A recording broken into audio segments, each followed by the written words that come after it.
We have Mark Carroll, Director of Product Strategy at Descartes MacroPoint. Mark, welcome. You're our guest advisor today.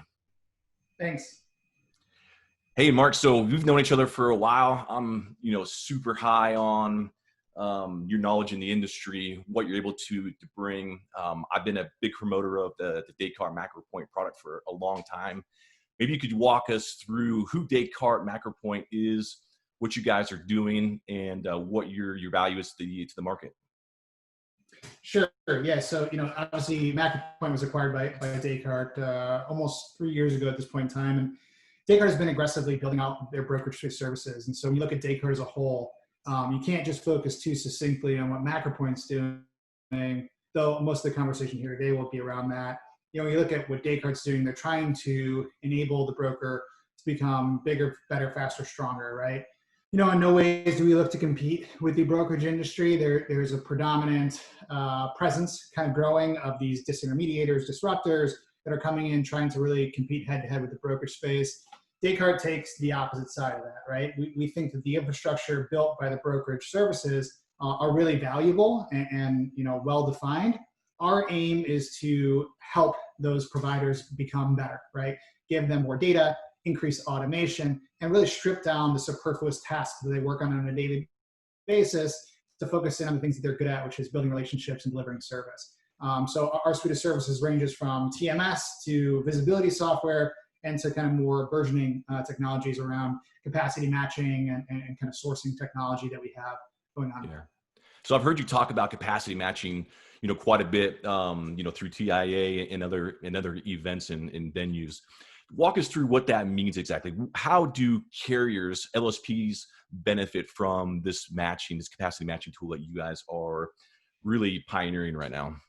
Right. So when you look at MacroPoint as a whole, right, going back 9-10 years at this point in time, the product that first launched was visibility. And back then, the appetite for data was pretty straightforward. Is where's my truck, right? You didn't really need to know anything more than that. As technology has progressed, the information that surrounds visibility has become more robust into things like ETA, weather patterns, traffic patterns, et cetera, et cetera.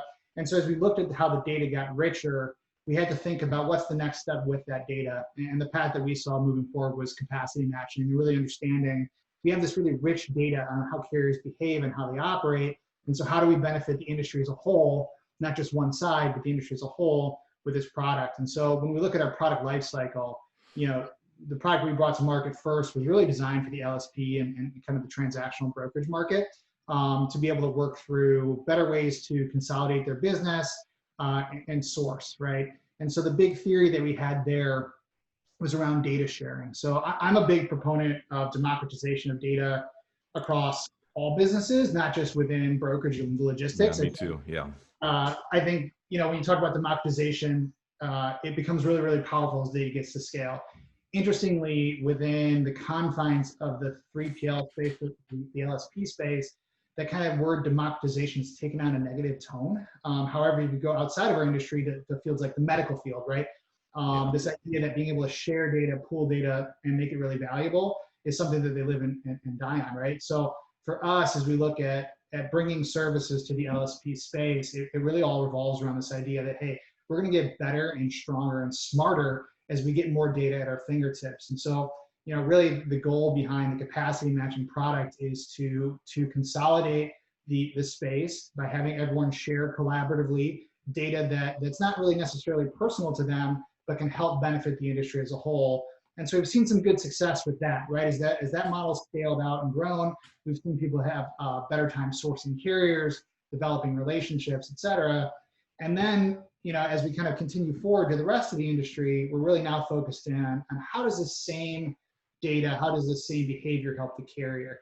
And so now we're really focused in on helping them consolidate the channels by which they're going out looking for business with the partners that they choose to do business with first and foremost, and then kind of worrying about fail-safes after that. So we're really excited to bring a more robust product to the market and really have something that focuses in on succinct value for the broker and for the carrier. Because quite honestly, both have crucial components in the industry. We want to make sure they're both thriving. Yeah, no, I'm with you. I'm a huge proponent of transparency, visibility into the supply chain, and what MacroPoint does and other technologies to really bring that to light and bring that forward. I think not only is it needed, but it will. And when we talk about innovating or disrupting, I really think there's a lot of innovation and disruption to, again, what makes a company, an LSP or a trucking company profitable. By being transparent, by being visible, they're really opening up their business to drive utility, to drive out a little bit of the complexity within their own networks by opening it up to, to those around them, to providers who can help them, again, drive all the key metrics that they're after. I think Well, before, go ahead. as you say, look, I think that one of the common themes that we hear a lot, especially from our customers, is, hey, I want to automate more stuff, right? I want to be able to drive automation, but I want to do that specifically for my own business. And we recognize the value to that. We recognize that that's something that's beneficial to them. But in order to get there, being open and willing to share is tantamount to success in our opinion, right? If you take a step back and look at the disruptors for an example, right? They're working with tools that are cool. When you look at their products, they're valuable, they're well built, the thesis that they follow is really well structured. However, the struggle that they run into is the same that everyone else does, which is scale and data, right? The industry is incredibly fragmented. Even the very, very large players in the space represent a relative small portion of the overall volume. And so when you look at kind of that disruptor's long path up, it's easy to say, hey, they'll never beat the brokerage market, right? Because they have to take on everybody. Now, the same would be true if you said, hey, I'm going to go out on my own and build technology that's going to make me bigger, better, faster, stronger, increase my efficiency without looking for data from outside sources, right? So as we look at it from that perspective, that openness and that sharing allows you to acquire data quicker and ultimately you get to scale, which is going to help you, right? At the end of the day, your ability to execute off of that data, your ability to use that automation to the best of your advantage, to develop relationships, that's what's going to differentiate you versus the competition within the space, not the actual sharing of the data itself. Yeah. Well, and you overcome the scale issues because, again, you're an aggregate of the data, right? So you're not specific to any one platform. Instead, your business and how you get to scale that's comparable to help everybody is, hey, you aggregate the data, you bring it in, you dispense it in a way that is useful, right, to not only those who are contributing, but then also to the users of the ecosystem. Do I got kind of that? Do I got that right? Yeah, correct. So, the general hypothesis for us was, hey, if we can break down some of these barriers and put data in a universal language that's consumable for everybody, then we're going to scale much, much quicker. If you go back a couple of years, and it's kind of funny how in and out the term blockchain came into our space. When you look at blockchain, the promise of blockchain really was, hey, we can have this kind of stripped down ecosystem that allows us to all say the same things and communicate freely. Well, we're trying to do that without the complexity of the blockchain language, right? We're trying to strip things down into its simple form, have universal data that everyone can consume, and then putting in their hands. Now, that hypothesis has been put to the test. It's been proven correct, right? With our customers over the past year and a half, 18 months, that we've been selling this product to, we've been able to consolidate data very, very quickly, right? Lifetime, we're around 3 million loads consolidated on that platform. 3 million loads puts you on par with the top 3PLs in the nation, right? And that's only over 18 months. So as we continue to scale, what we're going to see is big stair steps up as opposed to kind of a slow curve of data acquisition that you'd see in any other typical business model. We're grabbing people and kind of jumping up more quickly. So we're excited to kind of exit that hypothesis phase and really kind of push the gas to consolidate the data further. Yeah. Now, a lot of my experience is on the asset side of it. And so getting trucking companies to realize that, right? Not that they, there's so many trucking companies doing really awesome things, right? Becoming much more tech savvy, involving technology into their platform a lot more than, previous. A lot of the big guys are doing that. Some of the smaller guys, small and mid-size, trucking companies still aren't, when it comes to adoption or their value to technology, may not be on par with what some of the bigger guys are doing. How do you get over that? How do you get, trucking companies and especially the smaller to mid-sized folks who either don't have either scale or scope to believe in what you offer, right? The power, the power of the platform to help their business, as a trade-off to investing in that technology. How do you get them to see that vision of it? Yeah, I mean, so I think it's two things, right? One, it's ease of use slash kind of consolidation of different things, and then two, it's driving value, right? So when you look at visibility, our visibility product, right? The carriers get value out of that in the sense that, hey, I don't have to chase down my customer and call them, and we don't have to chase down the driver to make sure that we know where they're at. We're gonna have this automated platform that allows us to do some of that, and that's great, right? So there's value for them to do that, and we've seen an adoption curve pick up pretty well there, where that that visibility solution is pretty well table stakes at this point in time. I think we see the same thing in other areas as we prove out that value, and I think that's really the key. The long tail of the driver community is the one that's hard to chase. Those guys are out on the road 3 weeks a month, right? For them to sit there and evaluate technology and figure out which ones are going to be the best for them is sometimes hard. And so when we talk about kind of making sure that we have kind of limited platforms for them, we don't want app fatigue, right? We want things under one roof. We want them to be able to consume all of that very, very quickly and then drive the value to those individual platforms. So in the case of, Descartes MacroPoint, we started out with visibility, and very quickly behind that, it's actually live today, we can now start offering carriers loads through the system. And so they're going to see value from not only being able to share their data, but also get loads. And then as we continue to progress the system into other wide-reaching areas of value, it's going to help us kind of hedge that adoption curve, right? So certainly carriers have been averse to technology. I don't think that's a surprise to anyone. I think every carrier in the nation would tell you that. The ELD mandate is proof enough, right? But I do think it's important for those carriers, especially as small businesses, guys who are out on the road for 3 weeks at a time, to leverage technology to their advantage, right? And use the automation to help them run their businesses better. A lot of times the guy who's driving the truck is also the president of the company and the CTO, CFO, everything, right? They run everything. And so giving them tools that help them be better business people is really the goal, right? And that starts first and foremost with giving simple value. Here's a chance for you to get better data. Here's a chance for you to book loads. And then as we progress it on to things that really help them become sound businesses and help them thrive. Right. So you guys have extended your capacity platform to include now, it sounds like, available freight. Am I catching that right? Yeah. So, the goal always was to have two sides to this platform, one where carriers can participate and one where the LSPs and brokers can participate as well.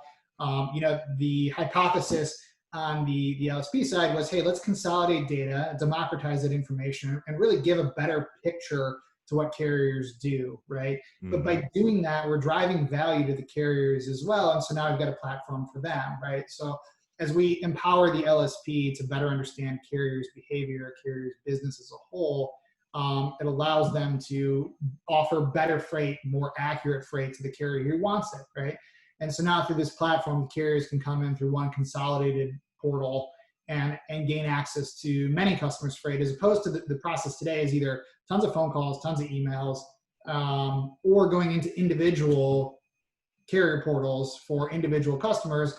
And so if someone works with 20 LSPs, for them to get to all of them is duplication of work upon duplication of work, as opposed to within this platform, they can really come into one space, see everything consolidated, and share that data with who they want to, right? Yeah. We help automate some of that offer process for them and really start driving value in the sense that they're getting better loads that they actually want and being able to get the rate locked up without all the extra effort of making a bunch of phone calls and that kind of stuff. Yeah. Well, I think you're articulating too the value of the visibility chain, which is, as carriers, LSPs become more than just users of the platform, and as they put themselves in a position to be contributors, that's again where the connection happens. I think from having been on both sides of that table, where again, the LSP and the carrier can really extract value from a good digital platform to increase productivity, decrease utilization of capacity on the road, right?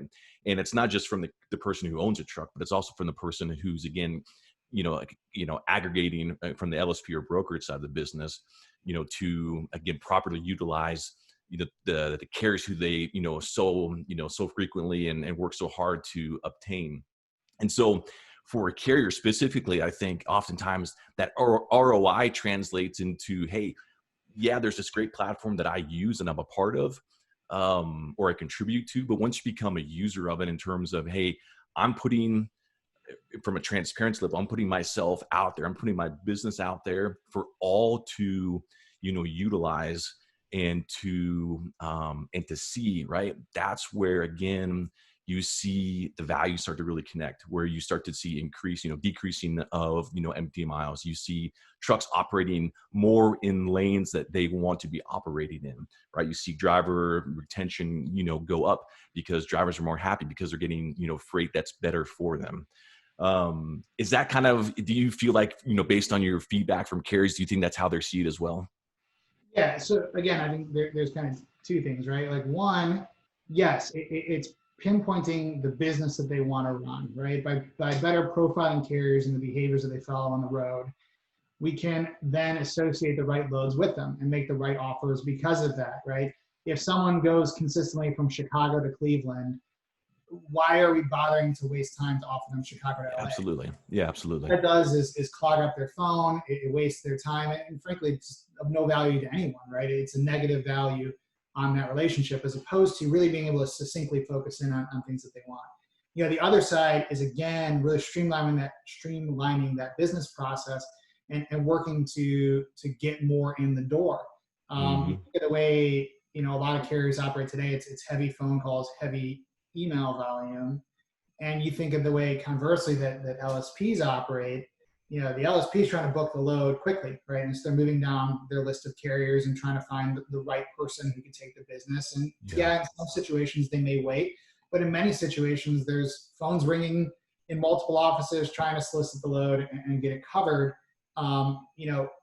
This platform allows them to see everything kind of universally from one space, so they eliminate some of those misses that they would otherwise have, some of those phone calls that go answered, some of those emails that get read too late, that kind of thing. And so that load that they really, really want can be seen in equal standing next to another load they may really, really want. Yeah. And that's where, again, we see the relationship part of the industry really thriving. And the value that we're trying to provide is get rid of all that kind of clerical work. And our definition of clerical is expanding, right? Yeah. Focus in on who you are as a business person, which is, to focus on those relationships and really, really cultivate those. Yeah, no, I definitely see that. I definitely, at the end of the day, you want to be able to solve for, make sure the driver drives more miles, making sure that particular, LSP is, spending, less time on phone trying to book, book carriers, and instead booking more freight. So I think you're solving for, two very important and needed, issues and within that position. So when it comes to, especially, 5-10 years ago, adoption was a big issue. Getting people to buy into, again, the, how it's going to, help their business. What were the, the engagement tools to, when you're talking about, MacroPoint, how it was going to improve their business. That doesn't seem to be quite as an issue anymore as I talk to carriers, but it's still out there, right? And you have probably, two different types. You have the owner operators, like you were talking about, who are the president of the company as well as driving. And then those carriers who are a little bit more, a little more tech savvy, who understand the value of technology. But there's still, there still is an adoption, right, hurdle that you have to get over. And it still comes up often in conversations. I mean, is there anything in particular you guys are doing to improve that? How have you seen that expand or improve over time? Yeah, so a couple things there. So one, when you look at adoption as a whole, I think 7 years ago, I was a customer at MacroPoint before I was ever an employee. I think 7 years ago was the first time I was really introduced to MacroPoint. And back then, it was a lot more difficult to try and get drivers to participate. But we Yeah. got through it, right? We got through it by kind of, mandating it or working with those core carriers and growing it. As time's fast forwarded on that, carriers accepted as table stakes. The adoption level is much, much higher. We've been able to kind of get carriers to kind of accept the fact that this is part of business. The ELD mandate certainly helped that in terms of better integrations and kind of better understanding where the data is going. But kind of equally, right, we've seen adoption of technology in the industry as a whole really start shifting the other direction. 5-ish years ago, when the Uber of freight idea started popping up, everyone said, hey, that'll never happen, right? There's no way that we're ever going to be able to automate transactions. It's too complex. And now as we've kind of progressed through that, the conversation has shifted from, oh, that'll never happen, into how can I make that happen for my business, right? Like, how do I make that happen within my four walls? And so I think as we see technology more and more, becoming more prevalent, people seeing value in some of the smaller services, the idea that, hey, they can get value in some of these more complex automated processes becomes more widely accepted. And so again, for us, I think adoption, we feel like we're pretty well past the adoption curve on the visibility side. On the capacity side, we feel like we're heading in the right direction, right? The hypothesis of being able to scale the data was day one. We've proven out that model by being able to consolidate the millions of loads that we have. The next step is really kind of pressing the gas and seeing who else is willing to participate in this. And so, I think in any situation, there's going to be a curve. But the key is if you have a product that's bringing value to the market that has reach, you're going to achieve that scale. And the nice thing for Descartes as a whole, and Descartes MacroPoint as a part of that, is Descartes' reach is broad, right? Descartes' seen in many different areas of the industry, all told. And so, our ability to scale products is really well aligned with our customer base. Yeah. And I think you guys do it, it seems like to me you're gone are the days where there's a lot of, user-based interaction. Back in the days, you'd send a text message to the driver, right? The driver, click on a button to track their freight. Mm-hmm. But there's a lot more integration happening on the technology from the ELD side of it, right? So you guys have partnered with ELD providers to sort of remove that complexity within the adoption channel to really improve, improve overall use of the product. Yeah, I think removing complexity is the key with adoption in general, right? So when we talk specifically about visibility, right? Yes, gone are the days of sending the text message, but not gone are the days of us offering a cell phone option for the carrier, right? Yeah. In that exception-based management situation, or in the situation where the carrier, doesn't really have the tech-savvy ability to connect to ELD, or doesn't have a communicative ELD. And so ease of adoption, ease of integration is really, really key.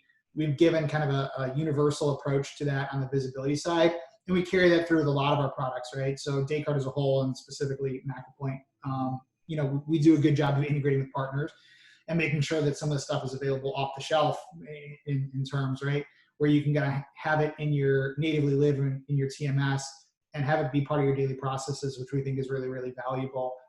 It's still allowing you to consume the data and get the value that Descartes and MacroPoint provide, but kind of from a more familiar interface that you're used to. And so again, that ease of integration, the ease of consumption is really key for us in all of our products, not just MacroPoint. Yeah.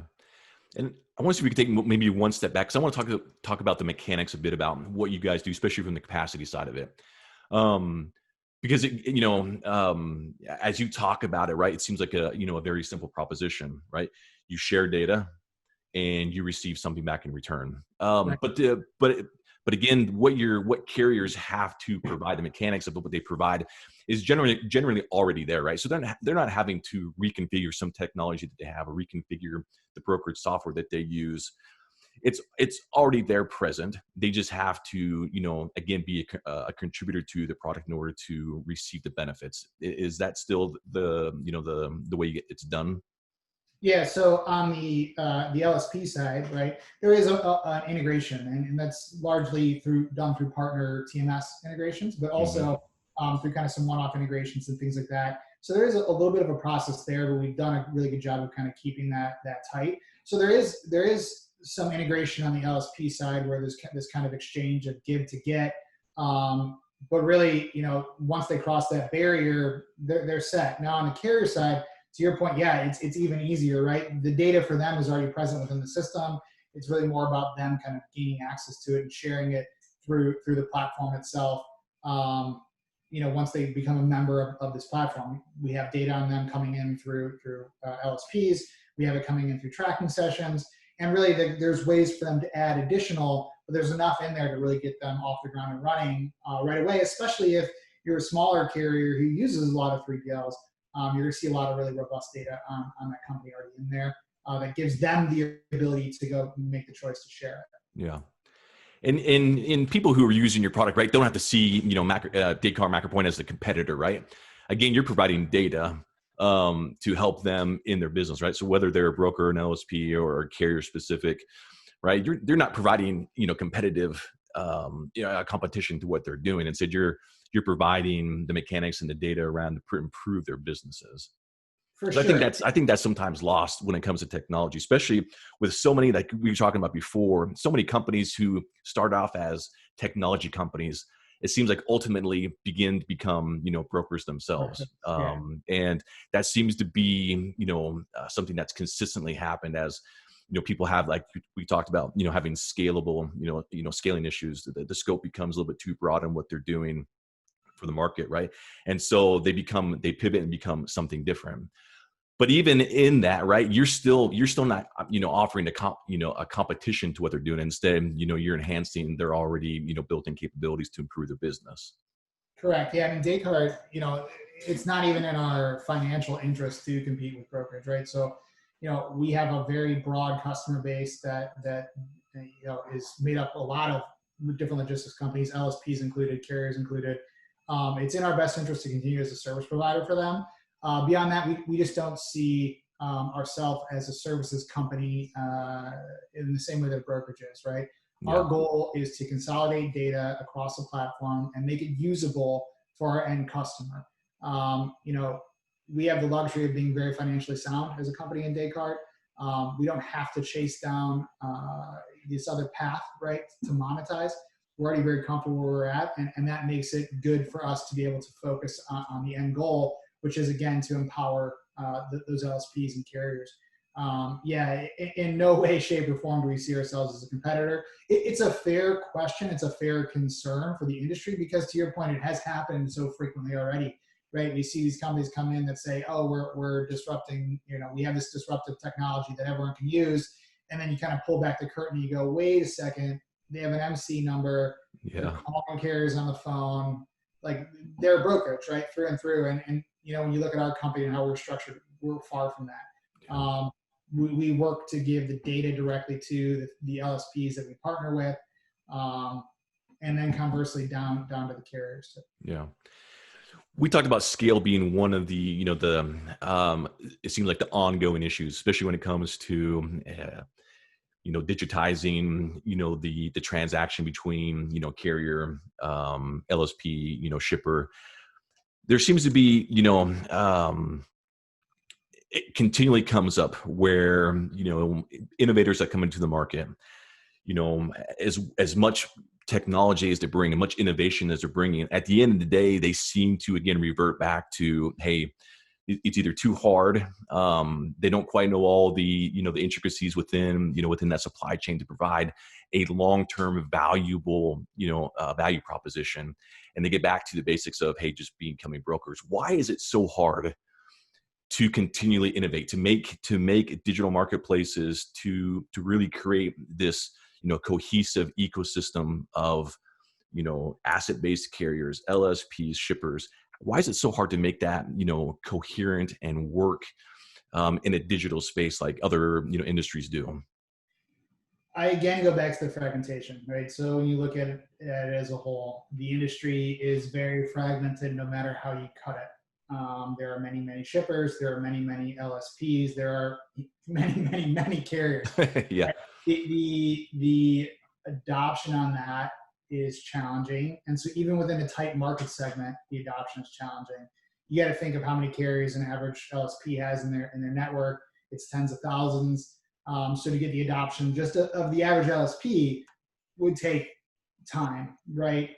And then as you think about the fragmentation of it, that's where the scale becomes really, really daunting and really, really difficult to face down. That's really what we're trying to circumvent, right? Is let's look at the industry as a whole and say, hey, we want to provide an industry that, or excuse me, a solution that the entire industry could take advantage of.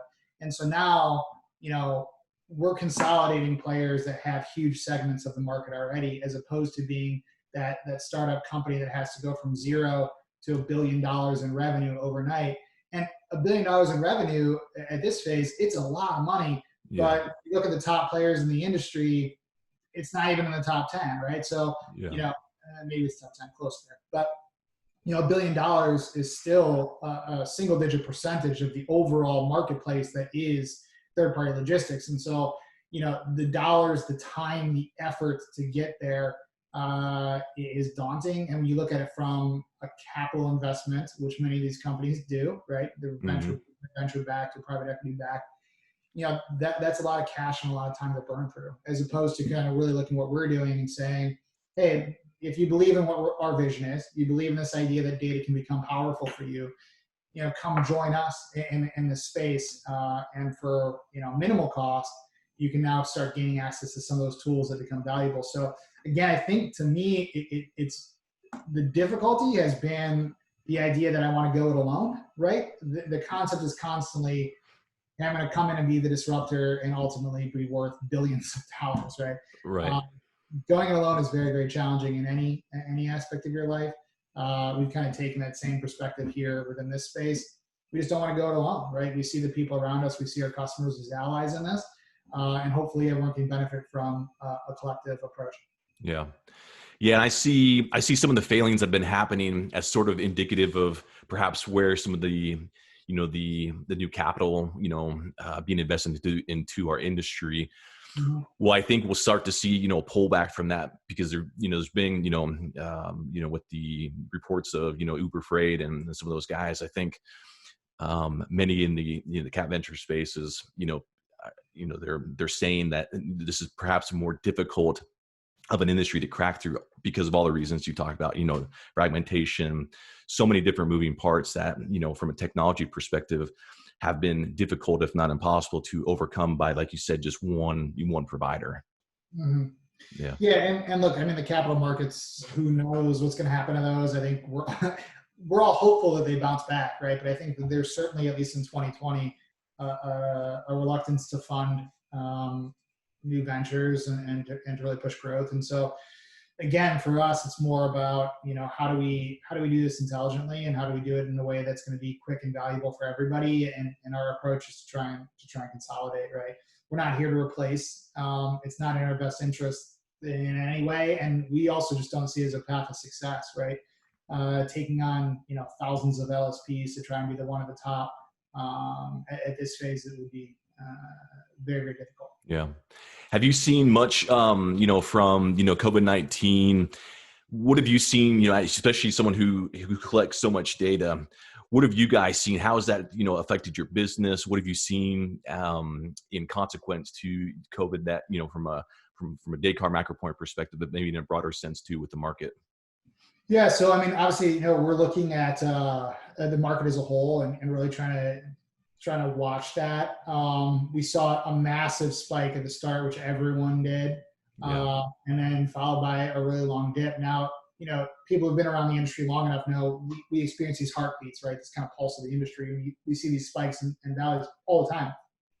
And some of it's market driven, some of it's seasonality driven, some of it's whatever. This one is across the entire nation. Across the entire world, and the heartbeat isn't that kind of natural spike. It's this up and then really long down. Mm-hmm. And so the fear is, how many carriers can weather this storm? Carriers aren't always the most positioned financially, as we kind of talked about, right? We want to make them better business people, better businesses as a whole to prepare for these situations. The fear is that there's going to be a lot of capacity lost there, a lot of driver loss. Certainly, large carriers may start scaling back at some point in time with their, unseated drivers and that kind of stuff. The fear is that we spike back too quickly, right? And so we're starting to see rejection rates come back up, which I don't know if it's an indicator that we're exiting the lull, or just an indicator that, hey, enough carriers have unfortunately exited that we're now starting to feel that push. And so, for us, we definitely anticipate a snapback effect where once more and more stuff gets turned on and we really start seeing consumption differently, besides just consumer product goods, kind of consumption across the entire nation, we do see a snapback happening. And at that point in time, capacity is going to be tight, right? And it's going to stay tight. Carriers don't love immediately adjusting their markets, right? They've been beat up for the past couple of months. I think they're going to continue to get beat up for a while. Once capacity tightens, those rates are going to shift, and they're going to need that to kind of balance their business out. So we certainly see the industry being volatile this year. We don't really anticipate it getting better this year. We do see the snapback kind of happening kind of late Q3, early Q4. The key thing for us and our business is helping our customers prepare for that, right? And so things that we have on the capacity tool side where really are geared towards sourcing and better understanding carrier relationships and helping that process. Like those are the tools right now that people need to be using, because well today I could probably make any number of phone calls to any number of carriers and find trucks. That's not going to be the same thing in 6 months, 5 months, 4 months. And so preparing yourself to really kind of add new carriers to your pool that are quality, they can be a good part of your business, are the things that we're focusing on in terms of things that we've ramped up soliciting. We've really ramped up solicitation of our capacity matching product recently because we think it has a ton of value to those customers in that space. So, And you hit on something that's I talk about a lot, which is I think so often from the small to mid-sized carriers, especially from like an LSP's perspective, where I think oftentimes where they really fail is educating the carrier, right? Mm-hmm. Everyone's so interested in capacity, but there's not enough time and not enough effort put into how for carriers to run a productive business, right? Right. So when you have ups and downs within the market, right, and freight is notorious for these V's all the time. In small carriers don't weather that very well. And I think partially it's because number one, they don't adopt the right technology. But two is I think LSPs let them down too frequently, right? They don't help them understand their business mechanics, understand how to operate trucks. And maybe it's not their job per se to tell them how to operate, but to provide them tools and the data necessary to make really valuable decisions, I think is so important to the market right now, and in a huge gap between those who have the freight, even from the brokerage or LSP side, to the actual carrier who's moving that business in what is needed to be sustainable in order for this whole thing to work, right? In order for a brokerage or a shipper to be successful, the carrier has to be able to operate their trucks efficiently and productively. And right now the tools aren't quite there, I think, to connect that mentality between, hey, I have a truck, I have wheels, it's running, but I may not be making money. How do I make money better, right? You have a broker who's pushing me freight, but is this the right freight? And how do I make the right decisions for my business in order to, to provide the most revenue and most, profit to the bottom line? Right. Yeah. No. And whose responsibility that is, I think, is debatable. Right? Is it the LSP's responsibility to make sure that the carrier that they're employing has a sound financial model to run their business off of? I think you could argue both sides, right? However, the one thing that we wouldn't argue, Descartes absolutely believes that it's our responsibility to help make the carriers stronger, right? And so part of the things that we're doing with the tools that we're building in terms of driving that value that we talked about earlier and adoption thereof is really focused on helping them run a business, right? And starting first and foremost with getting freight easier, and then subsequently from there, figuring out ways to better give them knowledge about the market conditions and so on and so forth. It's interesting to me, you look at big companies. We worked at a large asset company together for a while. Those large companies look at RONA, right, return on net asset, and they live and die by how much money that truck returns, right? And that's their succinct focus. I would venture to guess that that's not true of as many small carriers. And so really understanding kind of the operating costs that go into your business and making sure at the end of the day that you have money as a paycheck to go take home to your family is the key. Yeah. And I don't think that there's any products that I've seen to date that are really, really valuable in that space for the carriers. And so the place that we personally want to play is really within there and really helping the carrier become stronger. So again, whose responsibility is it? I don't know. At the end of the day, if you own a business, it's your responsibility to run a good business, right? But Right. it is important to try and help them as best as possible. Yeah. And I think that's right. I think, and really the analytics behind what makes a truck profitable isn't that complex. It's not that No. difficult, right? There's a couple key metrics that, you look at, right? Obviously utilization. There's been really great technology out there right now that's, and when you talk about disruption and what's helping, trucks, anything that has to do with, decreasing dwell time, right? Increasing the amount of, time that those wheels are spinning, ultimately at the end of the day is what will improve the utilization and the profitability of any trucking company. And I think again, the metrics behind that really aren't that difficult. I think many can provide that, but I do think it's a huge gap for that small to medium sized, trucking company to ultimately understand the mechanics of the business, what will ultimately bring home money to their families, keep them in the seats, because, with, retention rates, everything else, at the end of the day, they need to make money. And how much they run that truck is indicative and very relatable to how much money they bring home. And so I think it's up to everybody within the community to figure out a way to educate, to, provide the right data to these, these drivers and these carriers to, again, be, from a longevity perspective, make their trucking company last and again, make money. Well, and one thing that I would say too is, on top of that, I think it's preparing the industry for the eventuality that these trucking companies are going to start pushing back on things like dwell time and trying to operate more efficiently. Detention has been, a thorn in the side of the industry for a long, long time, improving that and getting these guys paid correctly. But, using detention succinctly as an example, the industry has to prepare for the changes that come with more validation around those things, right? So if I'm an LSP, how do I make sure that I pay valid detention claims? If I'm a shipper, how do I make sure to avoid detention? How do I make sure to take care of and compensate those carriers that are suffering from that, right? And so I think it's more than just preparing the driver, it's preparing the industry to understand that, like, hey, these businesses do need to operate profitably, and these are the factors that hurt them. And so if they push back on it, the industry has to be prepared to understand what that financial and otherwise implication is. Yeah. 100% agree. 100% agree. That's perhaps the next big idea for MacroPoint right there, Descartes, right, to solve that issue. It's again, I think it's hugely valuable. I think carriers that look at this, my hope is that carriers, drivers who view this will understand, number one, the value, right?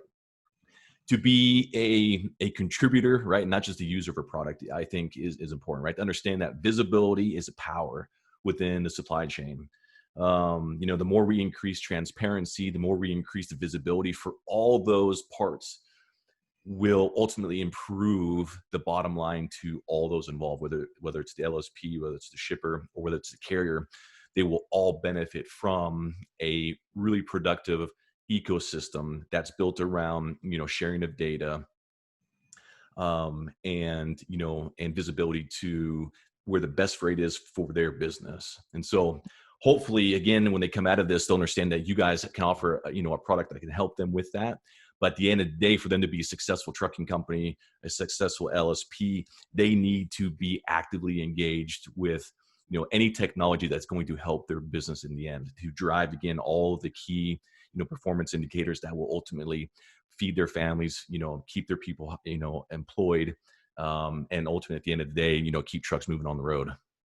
Yeah, no, I agree. I think, again, I'd go back to what I said before. I think the adoption of technology in the industry is moving, right? And so I think people are more willing to try things. I think there's an interesting, kind of thing happening in the space right now where there's a lot of kind of singular focused solutions, and people are kind of gobbling those up. I think kind of the next evolution to help adoption grow even more quickly is kind of consolidation of those types of solutions into one more kind of universal platform, right? And so I think, I